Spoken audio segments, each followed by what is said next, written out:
Assalamualaikum warahmatullahi wabarakatuh. Alhamdulillahirabbil alamin. Pada kesempatan yang baik ini, mari kita belajar bersama dengan statistik. Semoga saudara semua dalam keadaan sehat serta dalam lindungan Allah Subhanahu wa taala. Selain itu, saudara selalu diberi kemudahan dalam mengikuti perkuliahan semester 6. Pada era globalisasi, hampir semua bidang tidak terlepas dengan menggunakan angka, data, dan fakta. Hal ini menunjukkan bahwa pelajaran statistika sangat dibutuhkan. Statistik ini bisa digunakan sebagai sarana untuk mengembangkan cara berpikir secara logis. Lebih dari itu, statistika juga digunakan untuk mengembangkan berpikir secara ilmiah untuk merencanakan penyelidikan, penyimpulan, dan membuat keputusan yang teliti dan meyakinkan. Baik disadari ataupun tidak, statistika itu bagian yang esensial dari latihan profesional dan menjadi landasan dalam kegiatan-kegiatan penelitian. Nah, bagaimana cara belajar statistika yang baik dan praktis? Saudara hanya perlu mengetahui bahwa belajar statistika itu pertama harus mengetahui apa tujuannya, bagaimana manfaat dan kegunaannya. Kedua, bagaimana gagasan saudara untuk memunculkan atau menerapkan dalam kenyataan yang ada.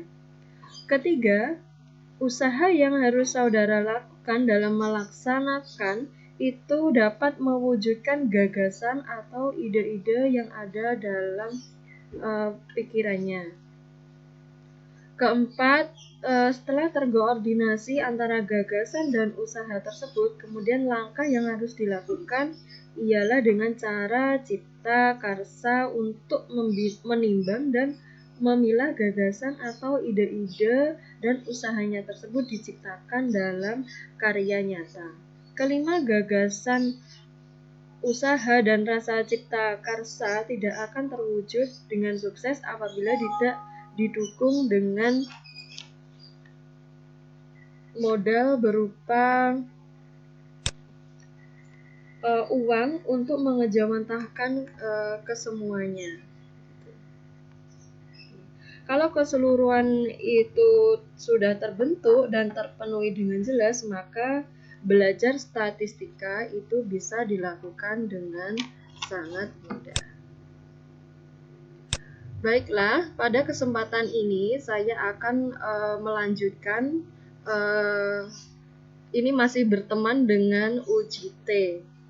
Nah, jadi C kuadrat itu masih satu rumpun dengan statistik komparasi. Gitu. Nah, C kuadrat itu dapat saudara gunakan untuk penelitian yang tujuannya untuk mengetahui perbedaan. Gitu. Nah, penelitian ini C kuadrat itu bisa saudara gunakan untuk penelitian kuantitatif. Nah, apa gunanya C kuadrat ini dalam penerapan dalam kehidupan atau dalam melakukan penelitian? Nah, C kuadrat itu sama halnya disebut dengan KI kuadrat atau C square. KI kuadrat, C kuadrat, atau C square itu adalah teknik statistik yang berfungsi untuk mengetahui ada tidaknya perbedaan dan sekaligus mengetahui ada tidaknya suatu hubungan. Nah, hari ini saya akan mengaitkan dengan penelitian yang basisnya adalah pendidikan bahasa dan sastra Indonesia. Nah, pada C kuadrat ini yang dianalisis bukan nilainya yang seperti pada UJT, namun yang dianalisis adalah frekuensinya. Nah, jika uji T itu merupakan teknik analisis komparasional yang mendasarkan diri pada perbedaan min antar dua variabel, maka KI kuadrat itu menggunakan teknik analisis komparasional yang mendasarkan diri pada perbedaan frekuensi data yang diselidiki. Nah, itulah perbedaan dari uji T dan KI kuadrat. Gitu. Nah, bagaimana menggunakannya gitu ya? Rumus dari C kuadrat itu adalah sebagai berikut. C kuadrat sama dengan total frekuensi observasi dikurangi frekuensi hipotetik kuadrat dibagi frekuensi hipotetik. Rumus yang kedua untuk mencari frekuensi hipotetik yaitu dengan membagi total jumlah frekuensi pada baris kali jumlah frekuensi pada kolom dibagi jumlah frekuensi total. Nah, mari kita aplikasikan kedua rumus ini dalam suatu contoh penelitian bahasa Indonesia. Sebelum kita masuk ke contoh, saya akan memberikan bagaimana cara penerapan atau langkah-langkah yang harus dilakukan peneliti dalam menggunakan rumus C kuadrat. Langkah-langkahnya adalah sebagai berikut. Yang pertama itu adalah dengan memasukkan data pada tabel frekuensi observasi. Jadi yang pertama membuat tabel frekuensi observasi. Kedua, peneliti membuat tabel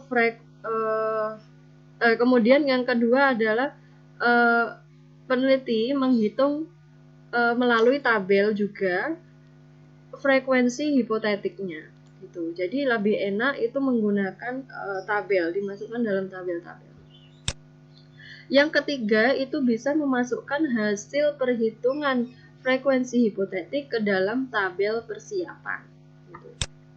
Yang keempat adalah memasukkan frekuensi observasi dan frekuensi hipotetik ke dalam tabel kerja. Nah, tabel kerja inilah yang nanti memuat keseluruhan jumlah yang diperlukan untuk selanjutnya dihitung C kuadratnya melalui rumus. Setelah dihitung dan ditemukan nilai C kuadrat, perlu peneliti mengetahui derajat kebebasan. Derajat kebebasan ini untuk melihat bagaimana C kuadrat pada tabel. Gitu. Kemudian kalau kita sudah menemukan nilai C kuadrat dan menemukan nilai derajat kebebasan. Nah, derajat kebebasan ini sama dengan uji T untuk mengetahui di mana letak atau posisi T hitungnya ya. Kalau uji T pakai T hitung, kalau ini C kuadrat hitung gitu ya. Jadi untuk melihat bagaimana di tabel C kuadrat. Nah, kemudian kalau kita sama-sama sudah mengetahui jumlahnya, jumlah C kuadrat dan derajat kebebasannya, kemudian kita bandingkan C hitung dengan C kuadrat pada tabel statistik. Kemudian barulah peneliti itu mengambil keputusan yang berpedoman pada yang pertama. Jika C kuadrat hitung itu lebih besar dari C kuadrat tabel dengan signifikansi 1%, maka sangat signifikan. Akibatnya H0 itu ditolak. Pedoman yang kedua, jika menyatakan bahwa C kuadrat hitung itu lebih besar dari C kuadrat tabel dengan taraf signifikansi 5%, maka dinyatakan signifikan. Akibatnya HO ditolak. Nah, yang terakhir pedomannya adalah jika C kuadrat dihitung itu lebih kecil dari C kuadrat tabel dengan taraf signifikansi 1%, maka dinyatakan tidak signifikan. atau tidak atau tidak ada perbedaan gitu, atau tidak ada hubungan. Akibatnya H0 itu diterima. Gitu. Nah, mari kita aplikasikan dalam sebuah penelitian pendidikan. Ini saya contohkan pada penelitian yang berbasis pada pendidikan bahasa Indonesia. Nah, seorang peneliti itu ingin mengetahui bagaimanakah apakah ada hubungan antara kecepatan membaca dengan prestasi belajar, prestasi menulis ulang isi bacaan. Jadi, si peneliti ini untuk mengetahui ada nggak sih perbedaan antara kecepatan membaca dengan prestasi menulis ulang isi bacaan. Setelah siswa itu misal punya kecepatan membaca yang baik, ada nggak nanti hubungannya dengan cara keberhasilannya dalam menulis ulang isi yang dibaca tersebut gitu ya. Nah, ternyata dari sebuah pengumpulan data diperoleh sebagai berikut. Ini saya singkat saja, saya sederhanakan prosesnya. Sebenarnya kita bisa mencari tahu dulu bagaimana hasilnya, frekuensinya dari kecepatan membaca dari siswa yang kita teliti gitu ya. Nah, ini adalah namanya frekuensi. Jadi ini bukan sebuah nilai, angka-angka di sini bukanlah sebuah nilai, tapi adalah jumlah ya. Nah, jumlah di kelas itu atau N-nya itu adalah 39. Nah, karena kalau UJT itu yang dinilai adalah suatu nilai gitu ya. Kalau di C kuadrat itu yang dianalisis itu adalah frekuensinya atau jumlahnya. Misal, ini cara membacanya begini. Ini adalah kolom prestasi menulis ulang isi bacaan. Prestasi itu saya kategorikan dengan tinggi, cukup, rendah gitu ya. Paling tidak kita sudah mempunyai rentangan nilai seperti di UJT. Kategori mendapat nilai tinggi itu nilai ini dan ini gitu ya. Kemudian nilai cukup, misal nilai sekian sampai sekian. Begitupun dengan kategori rendah. Nah, kita juga perlu mengelompokkan kecepatan membacanya dari cepat dan lambat, gitu ya. Kalau kecepatan membaca. Nanti kalau saudara ingin meneliti apapun, bisa dikaitkan dengan 2 kategori atau 3 gitu. Nah, ini saya menggunakan untuk mengetahui kecepatan membaca, ini saya kategorikan menjadi cepat dan lambat. Nah, cepat ini lebih dari rata-rata gitu ya. Lebih rata-rata itu ternyata kita tetap melihat sebenarnya kita harus punya tabel dulu untuk mengetahui nilai baru dimasukkan ke sini gitu. Nah, kalau untuk mengetahui frekuensinya, ini misal gini cara bacanya. Siswa yang mendapat kecepatannya, misal gini, siswa yang kecepatan membacanya berkategori cepat itu yang berkategori tinggi itu yang klasifikasinya tinggi adalah 4 siswa. Kemudian yang cukup adalah 12 siswa. Kemudian yang rendah adalah 5 siswa. Jadi total yang kecepatan membacanya berkategori cepat itu adalah 21. Nah, kemudian lambat ada 7, 9, 2, totalnya adalah 18. Nah, jumlah keseluruhannya adalah 39. Jadi total frekuensinya adalah 39 siswa. Dari tabel yang sudah kita kelompokkan seperti ini, kemudian kita analisis. Bagaimana caranya menganalisis? Yang pertama, kita perlu menghitung frekuensi hipotetiknya. Bagaimana caranya menghitung? Masukkan ke rumus yang ini tadi. yang ini, yang rumus yang kedua. FH jumlah frekuensi pada baris dikali jumlah frekuensi pada kolom dibagi jumlah frekuensi total. Nah, setelah kita masukkan dalam sebuah rumus, ternyata hasilnya seperti ini. Misal kita contohkan ini ya. Misal kita contohkan hasil untuk peta cepat tinggi. Nah, cepat tinggi berarti posisinya di sini ya. Posisinya di sini. Nah, berarti rumusnya adalah